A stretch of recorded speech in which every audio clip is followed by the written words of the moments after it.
I'm Bob, and I like coffee. I also like to tell stories. Here at the Bobcast, it's time for a coffee break. So, take a coffee break with me and pour yourself a cup of your favorite Joe. By the time you're done with your coffee, you will know something about me you really didn't need to know. But you will have fun learning it. Just remember, my stories are true. For the most part.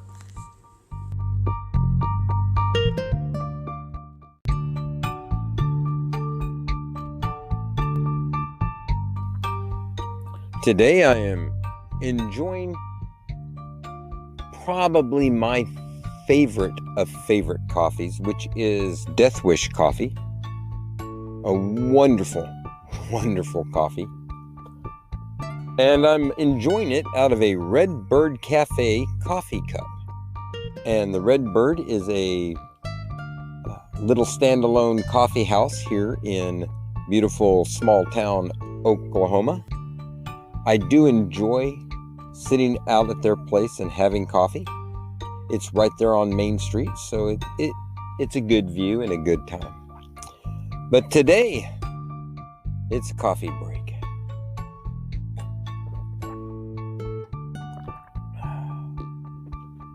And it's episode 7. This is the final part of Kids in Scouting. This will be part 4, and about our youngest son, Joshua. The fourth born in our family is Joshua.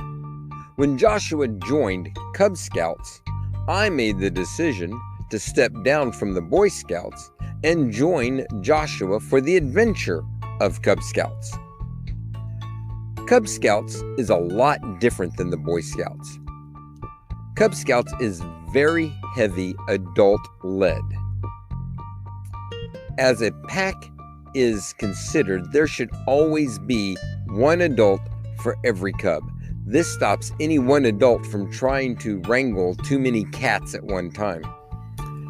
Cub Scouts also spend a lot of time in their den meetings, learning all sorts of things, mostly designed to teach them the basic skills to help them on their way through the scouting trek.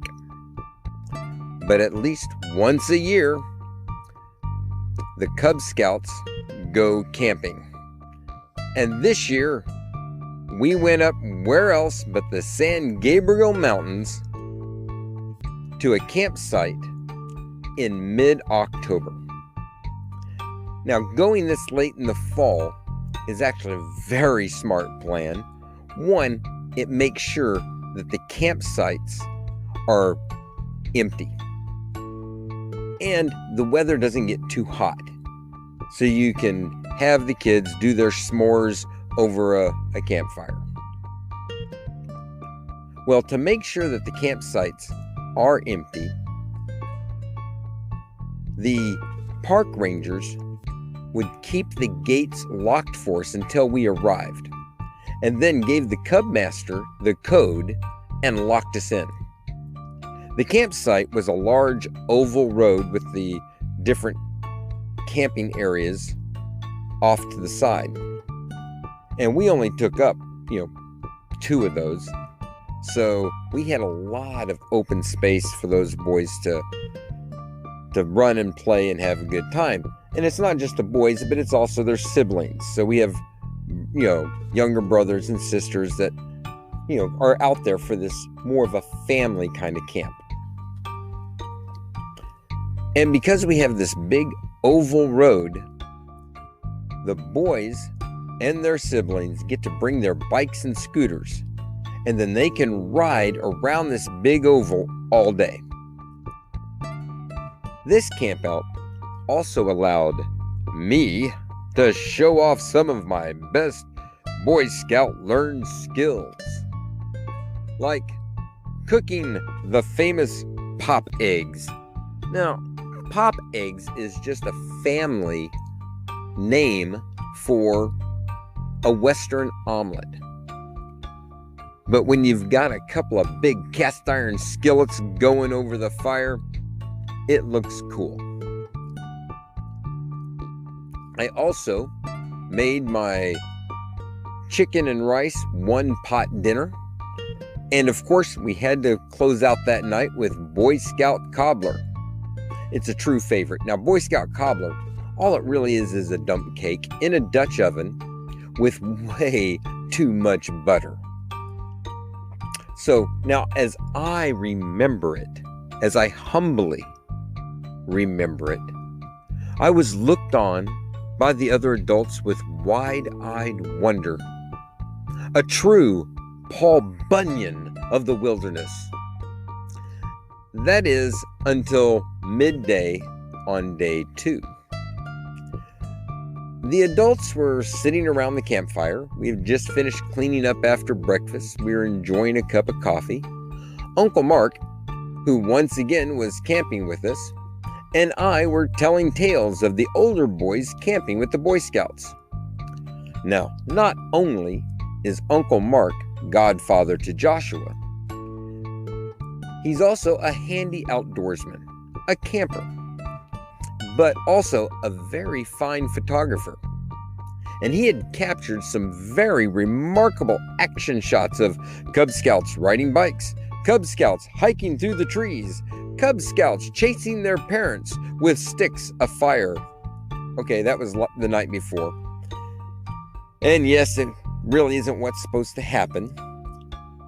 But it is Cub Scouting, and there are a few camp safety rules that have to be learned and then relearned.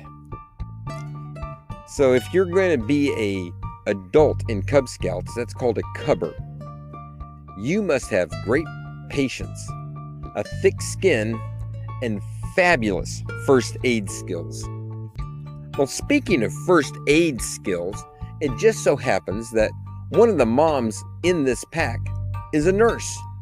So whenever a child would get a splinter or a bruise or just too close of a call and they would get scared, they would be brought back to their parents at the camp, who would console them until the tears stopped.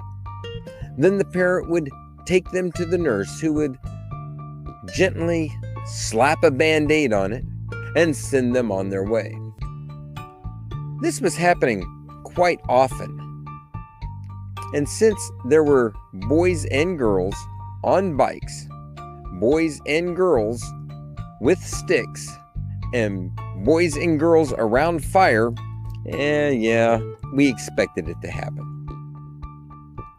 But remember, what happens at a Cub Scout campout gets told as stories for years, so I was okay with it.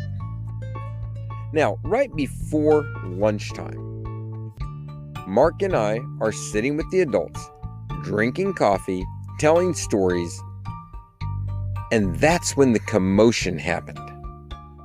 The heads of all the adults turned to the movement behind me, then slowly back to me. I sipped my coffee. "Mark?" I whispered. Mark had a better vantage point to see. "Is it Josh?" "Yes, it is, Bob." "Okay, is there blood?" Yes, there is, Bob." "Is it bad?" Mark shrugged his shoulders. Now, stepping around into my view is the very flesh of my flesh, the child I love, the inheritor of my family name, my Joshua. With a sniffle here and a tear there, and another Cub Scout bringing his bike up behind, he stands in front of me. Now, from my point of view, I see a scraped arm, a scraped chin, and a scraped nose.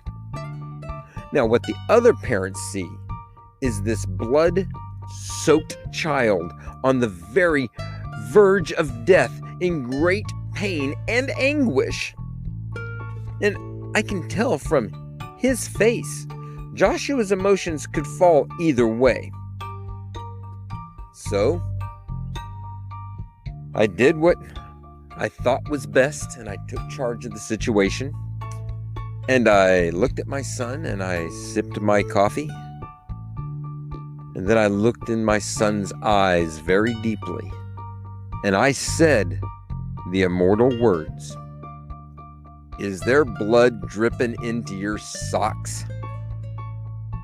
My son looks down for a moment, and then his 6-year-old face looks back at me, and he smiles. "No." "Then what are you doing here? Get back out there and don't come back until there's blood in your socks."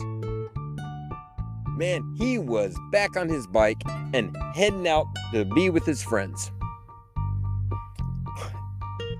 With a pat on my own back, I turned my head back to the fire, and I noticed that the dads that were sitting around the fire are mysteriously gone.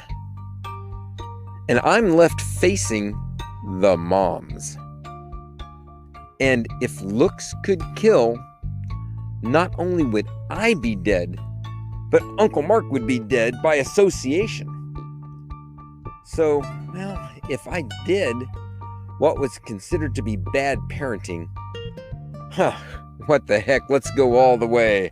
So I loudly sipped my coffee again, looked into the judgmental eyes and said, "Yeah, he's okay, dirt won't hurt." Mark moved away from me. Wow, I had dug this hole pretty deep. The moms did not seem to approve of my handling of my son's injuries. Now, the truth is, later, Mark and I did, clean up Joshua's injuries, and it was all right. I mean, they really were just a little bit of scrapes. And I would love to say that, I came up with this phrase, blood in the socks. But I have to give due to my wife, Linda, who has been diffusing fears and tears of young children with this quote: "Is there blood running into your socks? If not, then you don't get any sympathy."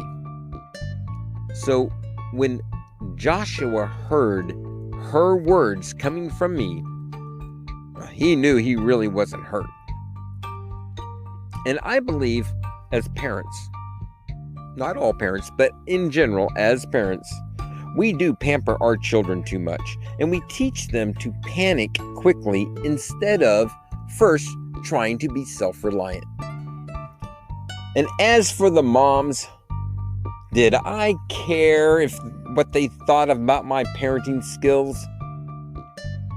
Well, I didn't sleep that night, and I did keep a lookout. It was kind of a dicey campout after that.